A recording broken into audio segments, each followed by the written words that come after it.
UP सरकार के cabinet मंत्री और निषाद पार्टी के राष्ट्रीय अध्यक्ष डॉक्टर संजय निषाद ने सुहेल देव भारतीय समाज पार्टी के राष्ट्रीय अध्यक्ष ओम प्रकाश राजभर के बीजेपी गठबंधन में शामिल होने की संभावना से इनकार नहीं किया है। हालांकि उन्होंने चुटकी लेते हुए कहा कि ओम प्रकाश राजभर की जुबान और पांव जब इकट्ठे हो जाए तब कुछ भी हो सकता है, पैच तब कुछ भी कहा जा सकता है। डॉक्टर संजय निषाद ने कहा कि ओम प्रकाश राजभर के बीजेपी गठबंधन में शामिल होने पर फैसला बड़े भाई यानी कि बीजेपी को ही लेना है। वहीं बीजेपी के वरिष्ठ नेता और कैबिनेट मंत्री अनिल राजभर द्वारा ओम प्रकाश राजभर के लिए बीजेपी में नो वैकेंसी के बयान को लेकर उन्होंने कहा कि ओम प्रकाश राजभर जो जगह छोड़ गए थे वह जगह खाली है। उन्होंने कहा कि लोकतंत्र में पार्टियां जनता के लिए बनती हैं, किसी नेता के लिए नहीं। संजय निषाद ने कहा कि कोई भी अगर बीजेपी के गठबंधन में शामिल होता है तो इससे गठबंधन और मजबूत होता है।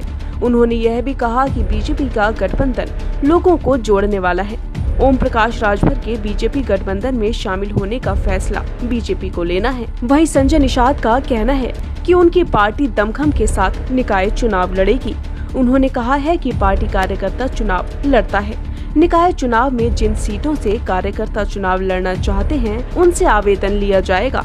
उन्होंने कहा कि अगर कार्यकर्ता जीतने की स्थिति में होगा तो गठबंधन से वरिष्ठ सहयोगी बीजेपी से बात कर सीट के लिए भी पार्टी से मांग करेगी। उन्होंने उम्मीद जताई है कि गठबंधन में बीजेपी की भूमिका बड़े भाई की है। निश्चित तौर पर बीजेपी निकाय चुनाव में उनकी पार्टी का जरूर ख्याल रखेगी। डॉक्टर संजय निषाद ने कहा कि पार्टियां सभी 80 लोकसभा क्षेत्रों में सक्रिय है। उन्होंने कहा कि गठबंधन के नाते पीएम मोदी और सीएम योगी ने भोजन भरी थाली चुनाव चिन्ह का प्रचार किया और 2022 में बड़ी संख्या में निषाद पार्टी के विधायक जीत कर आए। निषाद पार्टी ने भी कमल के लिए वोट मांगा। उन्होंने कहा है कि पार्टी निकाय चुनाव और आगामी लोकसभा चुनाव में बीजेपी के साथ मिलकर चुनाव लड़ेगी। निषाद राज का किला श्रृंगेरपुर धाम है। कभी भगवान राम त्रेता में यहाँ निषाद राज को गले लगाए थे और निषाद राज ने अपनी सेना देकर रावण राज खत्म किया था और फिर राम राज आया था। उसी की स्थापना के लिए उस भारतीय संस्कृति को हम लोग आए। आज निषाद पार्टी कार्यकर्ताओं की एक बैठक है।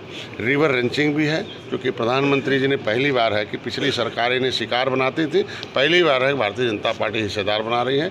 दिल्ली में 20,000 करोड़ रुपया देकर इनको शिक्षा, स्वास्थ्य, रोजगार में मुख्यमंत्री संपदा योजना है, इनके लिए फ्री में क्रेडिट कार्ड है, भूमिहीन है तभी मिलेगा, आज के दिन में फ्री में बीमा है। ये सब काम है। उत्तर प्रदेश में निषाद राज बोट योजना है, मुख्यमंत्री संपदा योजना है और इनके मछुआ कल्याण कोष की स्थापना की। इनके बच्चे को पढ़ाने लिखाने के लिए आवासीय सुविधाएं हम लोग मंडल स्तर पर हैं।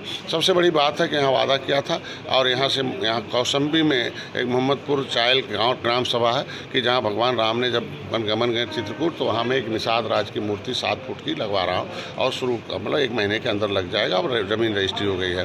दूसरा अभी यहाँ देखिए नदियों में एक कटान था, मैं अभी देखने गया था। कंचासा लगभग 7,000 लोगों की आबादी है, वो हमारे कार्यकर्ता वहाँ थे, उनको देखने गया था। अभी डीएमएफ फंड है यहाँ हर एक ज़िले में है, जो नदियों से बालू निकलते हैं उस पर कुछ पैसे वहाँ नदी के किनारे रहने वाले जहाँ बालू निकलते हैं उनके ऊपर खर्च होता है। तो अभी जो करोड़ों बच्चा है उससे पैसे को हम डीएमएफ फंड को नदियों के किनारे रहने वाले लोगों के लिए उनके शिक्षा, स्वास्थ्य, रोजगार के लिए कौशल विकास केंद्र खुलवाएंगे। उनके बारात घर होगा, लड़कियों के लिए लाइब्रेरी होगी, लड़कों के लिए लाइब्रेरी खुलवाएंगे। हम अपने भी जो मछुआ कल्याण कोष है उसकी भी इसी में खर्च करेंगे कि हर एक मंडल पर हम एक कोचिंग सेंटर खुलवाएंगे, बच्चों को लाया जाएगा, उन्हें आवासीय सुविधा दी जाए, पढ़ा लिखा कर उनके बच्चों को अधिकारी, कर्मचारी, IAS PCS बनाया जाए। ये हमारी एक सोच है निषाद पार्टी का। 2024 का जो चुनाव है उसकी तैयारी भी है कि भाई एक झुआ भर वोट को पौआ का लेवल लगा था, पार्टी का लेवल लग गया। एक विधायक से 11 विधायक हो गए। भारतीय जनता पार्टी है, वो 11 विधायक को जिताने के लिए मोदी जी, योगी जी, सारे लोगों ने प्रचार किया था। बता दें कि डॉक्टर संजय निषाद आज शनिवार को प्रयागराज पहुंचे। यहां उन्होंने कहा कि वर्ष 2024 में लोकसभा का चुनाव भाजपा गठबंधन के साथ ही उनकी पार्टी लड़ेगी। इसकी तैयारी शुरू हो गई है और आज की पार्टी के कार्यकर्ताओं की बैठक में तैयारियों को लेकर रणनीति बनाई गई है।